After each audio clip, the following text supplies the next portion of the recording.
Hello, good evening everyone. Welcome back to the Computer and Science Technology video lecture. So guys, today I'm going to update my ICSE 10th class chemistry playlist. In this playlist, I'm going to explain the first chapter. Previously, I had explained two videos about the first chapter, that was periodic table. So again, I'm continuing this chapter. This playlist is also helpful for CBSE board students and also for HP board students as well. So guys, please enjoy the lecture. Let's start. This is my first slide. In the first slide today I'm going to explain about the group and the first group elements, that is alkali metals. What is alkali metals and the reaction of alkali metals with non-metals, air and moisture. Right guys? So first of all, I am going to explain about groups. What is groups? In groups, what is group, what is period, I am already explained in my previous video. You can see from there also. Alright. In this video, I am just highlighting the group definition again. Okay. तो first of all, group in modern periodic table. Groups क्या होते हैं? जैसा मैंने आपको कहा कि मैंने अपनी पिछली वीडियो में पीरियड्स और ग्रुप्स के बारे में पूरा एक्सप्लेन किया हुआ है. अगर किसी स्टूडेंट को डाउट है तो प्लीज़ आप उन वीडियोस को रेफर कर सकते हैं. ओके. तो ग्रुप्स क्या है? Vertical columns present in modern periodic table. Modern periodic table में जो वर्टिकल कॉलम्स प्रेजेंट होते हैं उनको हम कहते हैं groups. Right guys? So modern periodic table में जो वर्टिकल कॉलम्स प्रेजेंट होते हैं, जैसा कि मैंने यहाँ पे मेंशन किया है, उनको हम कहते हैं groups. There are 18 groups in modern periodic table. Modern periodic table में 18 ग्रुप्स होते हैं. जैसा भी प्रीवियस वीडियो में पीरियोडिक टेबल मैंने पूरा एक्सप्लेन किया है, वहाँ पे जाके आप पीरियोडिक टेबल को व्यू कर सकते हैं. इस वीडियो में भी मैंने पीरियोडिक टेबल को डिस्प्ले किया है, इसमें भी आप देख सकते हो. ओके. ग्रुप फर्स्ट एलिमेंट्स, जो ग्रुप फर्स्ट के एलिमेंट्स होते हैं पीरियोडिक टेबल में, उनको हम कहते हैं अल्कली मेटल्स. क्या कहते हैं guys? Alkali metals. They form strong alkali with water, air and moisture. जो आपके मीन्स आप ये बोल सकते हैं कि जो अल्कली मेटल्स होते हैं वो स्ट्रॉन्ग अल्कली या स्ट्रॉन्ग अल्कलाइज फॉर्म करते हैं वाटर के साथ, एयर के साथ और मॉइस्चर के साथ. राइट. अब अल्कली मेटल्स को हम लोग डिटेल में लेने वाले हैं कि अल्कली मेटल्स क्या होते हैं. बिफोर दैट, यहाँ पे मैंने पीरियोडिक टेबल को एक्सप्लेन किया है. ये देखिए, आज हम बात करेंगे इन एलिमेंट्स की. एस ब्लॉक के जो एलिमेंट्स हैं, एस ब्लॉक में जो फर्स्ट ग्रुप है आपका, ये लिखा है ना यहाँ पे first A, hydrogen, lithium, sodium, potassium और आपका रुबेडियम, सीजियम और फ्रेंशियम. ये आपके जितने भी एलिमेंट्स हैं टॉप टू बॉटम, ये आपके हैं फर्स्ट ग्रुप के एलिमेंट्स, जो कि किस में आते हैं? एस ब्लॉक में आते हैं. तो आज हम इन्हीं एलिमेंट्स की बात करेंगे. इन एलिमेंट्स को कहते हैं अल्कली मेटल्स. क्या कहते हैं guys? Alkali metals. Okay. Alkali metals क्या होते हैं अभी हम समझ के आप लोग कि फर्स्ट ग्रुप के जो एलिमेंट्स होते हैं जो एस ब्लॉक में आते हैं वो आपके अल्कली मेटल्स होते हैं, जो कि बहुत रिएक्टिव नेचर के होते हैं, हाई रिएक्टिविटी शो करते हैं वाटर के साथ, एयर के साथ, मॉइस्चर के साथ. राइट. सो अब हम नेक्स्ट स्लाइड पे चलते हैं. डिटेल में हम लोग लेंगे कि अल्कली मेटल्स क्या होते हैं. यहाँ पे देखिए, alkali metals. Alkali metal present in group first, जैसा कि मैंने अभी आपको दिखाया पीरियोडिक टेबल में, in modern periodic table. They are known as alkali. इनको अल्कली क्यों कहा जाता है? Because they are highly reactive in nature. ये इसकी एक इम्पॉर्टेंट प्रॉपर्टी है कि ये हाईली रिएक्टिव होते हैं नेचर में. हाईली रिएक्टिव का मतलब है कि वो रिएक्शन जल्दी शो करते हैं जब भी वो वाटर, एयर या मॉइस्चर के कांटेक्ट में आते हैं या किसी नॉन मेटल के कांटेक्ट में. ठीक है. In nature these metals there is presence of single electron in valence shell. ये चीज़ यहाँ पे इम्पॉर्टेंट है कि जो अल्कली मेटल्स होते हैं वो हाईली रिएक्टिव नेचर के क्यों होते हैं? क्योंकि इनके वैलेंस शेल में सिंगल इलेक्ट्रॉन प्रेजेंट होता है.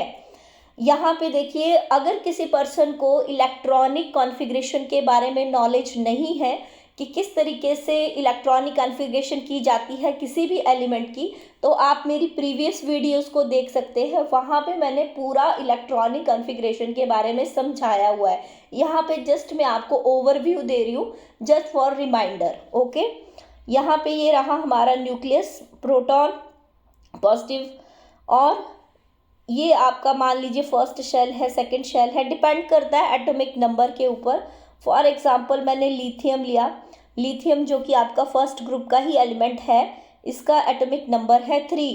तो फर्स्ट जो शेल होता है उसमें मैक्सिमम कैपेसिटी होती है 2 इलेक्ट्रॉन्स की, जो कि मैंने प्रीवियस वीडियोस में एक्सप्लेन किया है इलेक्ट्रॉनिक कॉन्फ़िगरेशन के बारे में। आप वहाँ से जाके प्लीज़ देखिए अगर आपको नहीं मालूम है। यहाँ पे लिथियम की इलेक्ट्रॉनिक कॉन्फ़िगरेशन होती है इसका एटॉमिक नंबर होता है 3। तो फर्स्ट शेल में चले गए 2 इलेक्ट्रॉन, ये आपका फर्स्ट शेल है, 1 इलेक्ट्रॉन यहाँ आ गया, एक यहाँ आ गया, बचा कितना, 1 इलेक्ट्रॉन। तो ये लास्ट जो शेल है आपका, 1 इलेक्ट्रॉन इसमें चला गया, तो ये इसकी इलेक्ट्रॉनिक कॉन्फ़िगरेशन हो गई, राइट। वैलेंस इलेक्ट्रॉन होता है लास्ट वाला शेल जो होता है। अब जैसे लिथियम का एटॉमिक नंबर अगर 3 है, तो इसमें वैलेंस शेल कौन सा हुआ, ये सेकंड वाला, इसमें 2 ही शेल यूज हो रहे हैं। फर्स्ट शेल में 2 इलेक्ट्रॉन चले गए और एक जो बचा वो थर्ड शेल में चला गया, तो इसका जो वैलेंस शेल है वो ये हुआ। यानी कि वैलेंस शेल यानी कि लास्ट वाला जो शेल होता है उसमें 1 इलेक्ट्रॉन बच रहा है, ठीक है।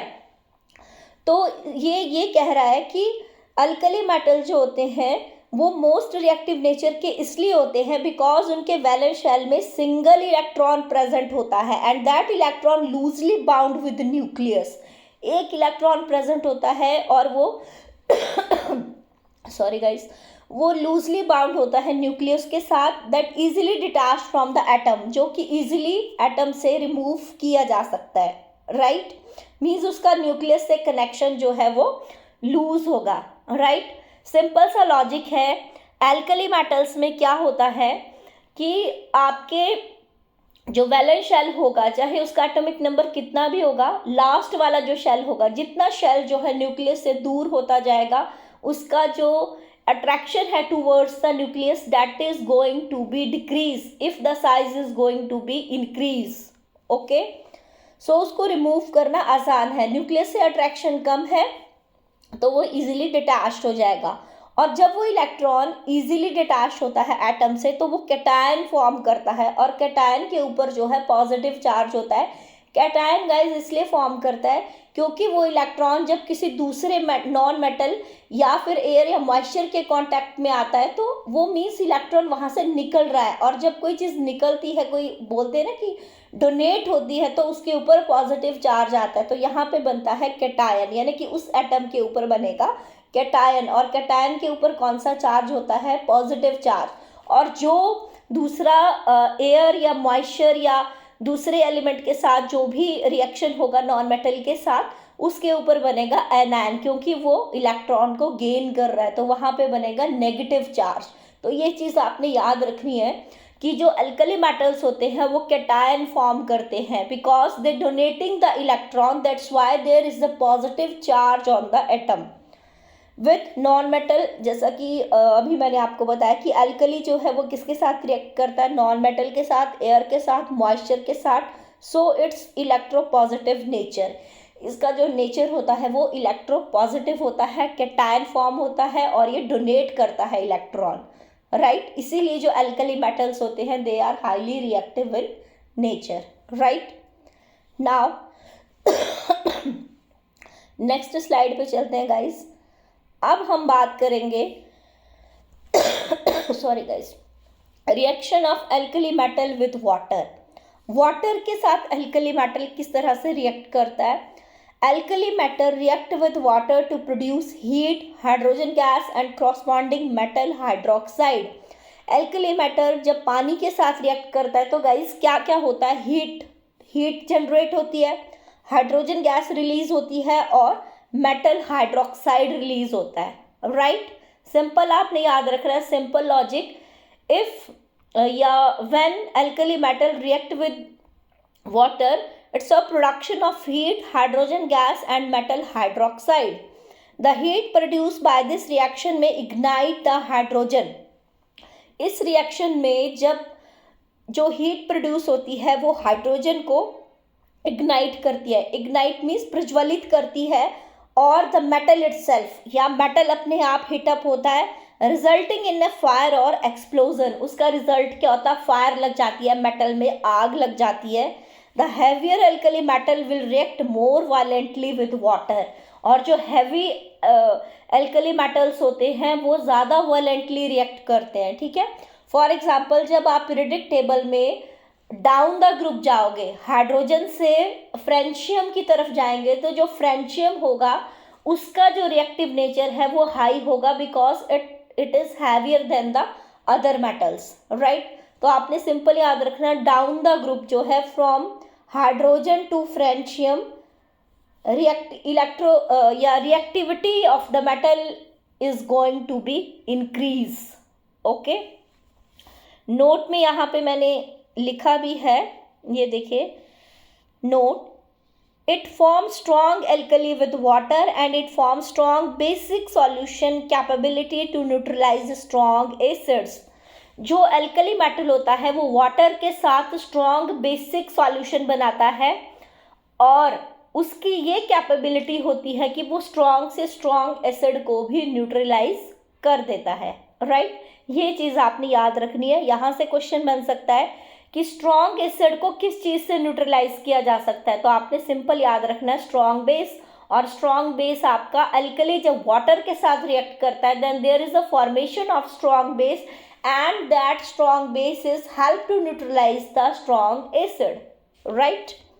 नाउ नेक्स्ट आपके पास है which alkali, 1 minute guys, which alkali metal is more reactive. जैसा कि अभी मैंने थोड़ा सा प्रीवियस स्लाइड में आप लोगों को एक्सप्लेन किया, एक बार दोबारा से, कि सबसे ज़्यादा रिएक्टिविटी किस एल्कली मेटल की होती है। तो मैंने आपको पहले भी बताया कि down the group from hydrogen to francium reactivity is going to be increase. ऐसा इसलिए होता है गाइज क्योंकि जैसे ही आप टॉप टू बॉटम जाओगे एटॉमिक नंबर बढ़ता जाएगा। एटॉमिक नंबर बढ़ता जाएगा तो इलेक्ट्रॉनिक कॉन्फ़िगरेशन में जो नंबर ऑफ शेल्स होंगे वो आपके बढ़ते जाएंगे। तो जो लास्ट वाला, जितनी बड़ा एटॉमिक नंबर होगा उतने ज़्यादा आपके जो शेल हैं इलेक्ट्रॉनिक कॉन्फ़िगरेशन में यूज़ होंगे, और जितने ज़्यादा शेल्स होंगे, जो लास्ट वाला वैलेंस शेल होगा वो जितना ज़्यादा न्यूक्लियस से दूर होगा उसको रिमूव करना उतना ही आसान होगा, राइट। तो इसीलिए जो फ्रेंशियम होता है वो ज़्यादा रिएक्टिव होता है as compare to the lithium, sodium and other one, right. Reactivity यहाँ पे मैंने लिखा भी है, reactivity going to increase down the group. Reactivity जो है वो इंक्रीज होती है from top to bottom. Francium is more reactive because when size of alkali metal increases the ionization enthalpy or energy going to decrease।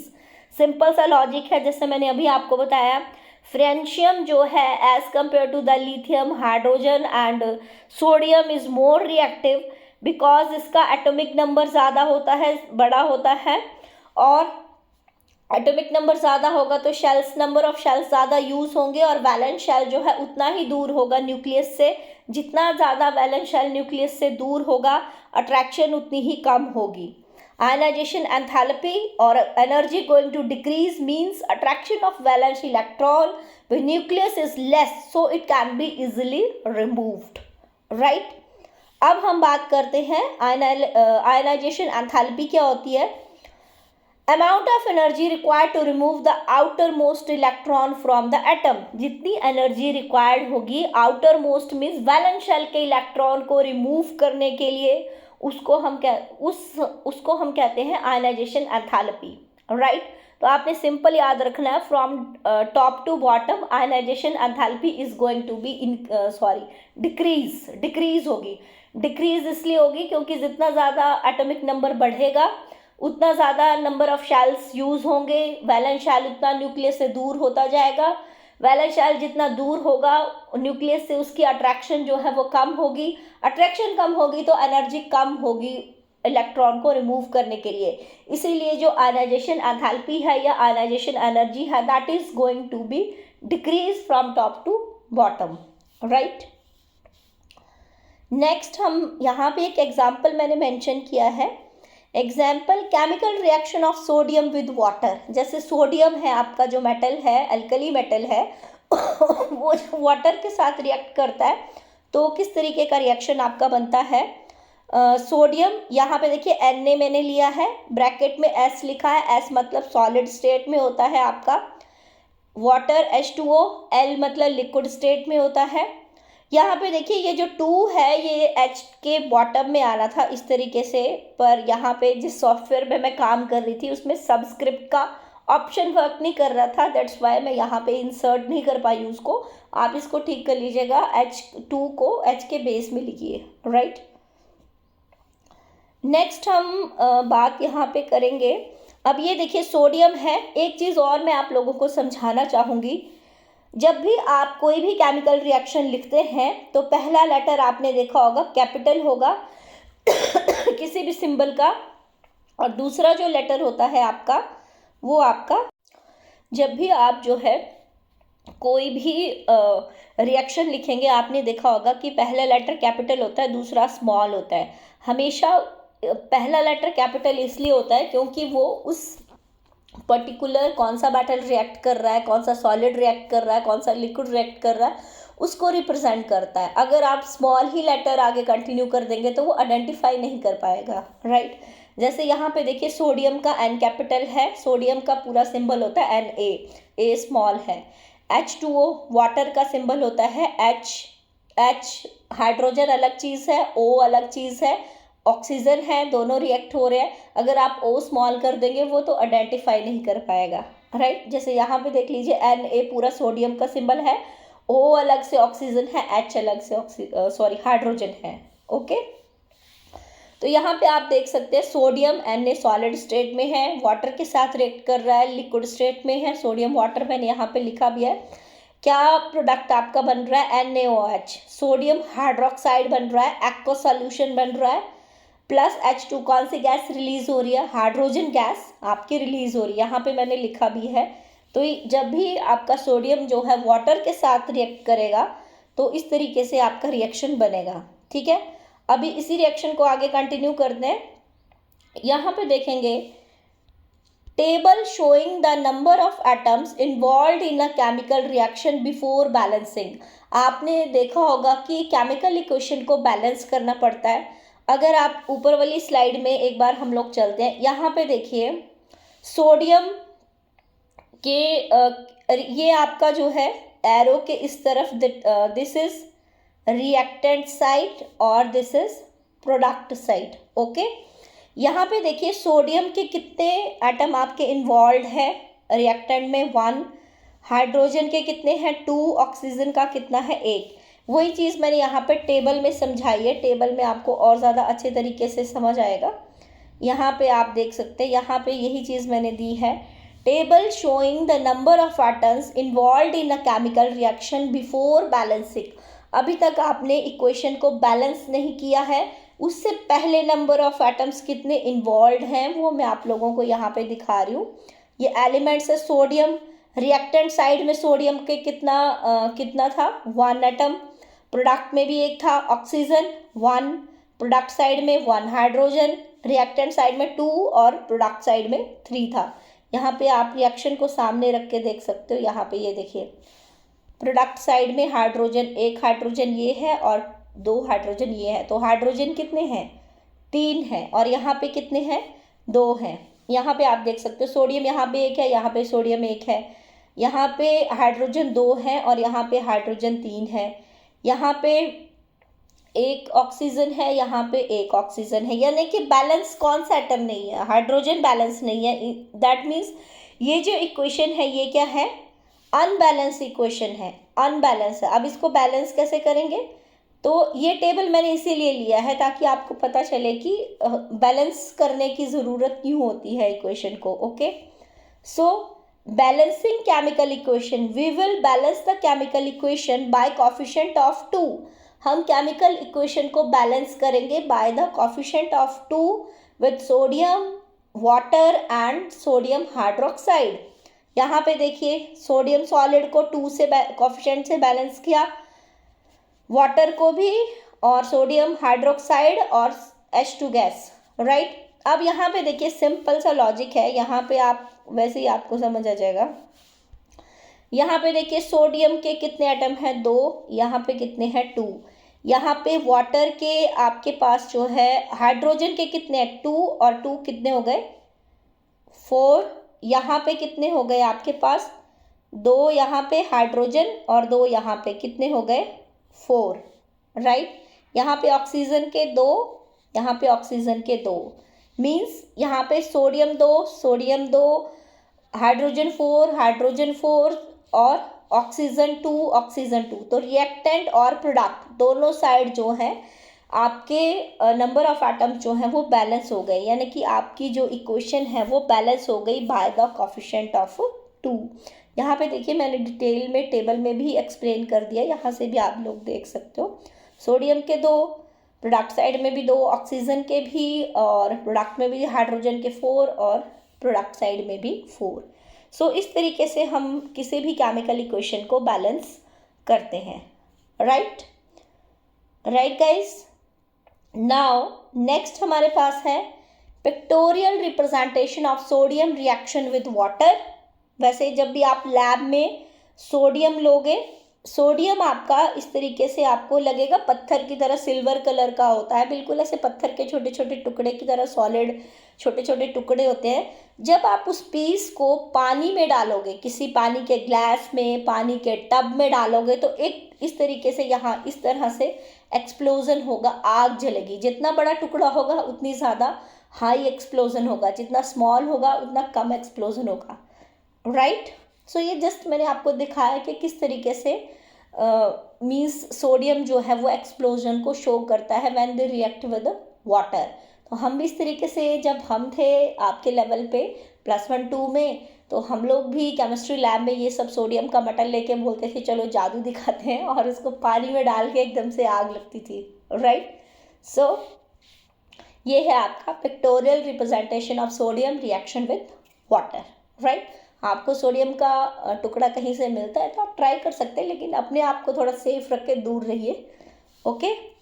So this is all about for today's lecture. If you have any query about the alkali metal, reaction of alkali metal with water and all that, so please comment me on the comment section of my YouTube channel. Like, share and subscribe my channel, and don't forget to hit the bell icon for more video notifications. तब तक के लिए thank you so much guys. Keep enjoying the chemistry lectures. Thank you. Bye bye. Take care.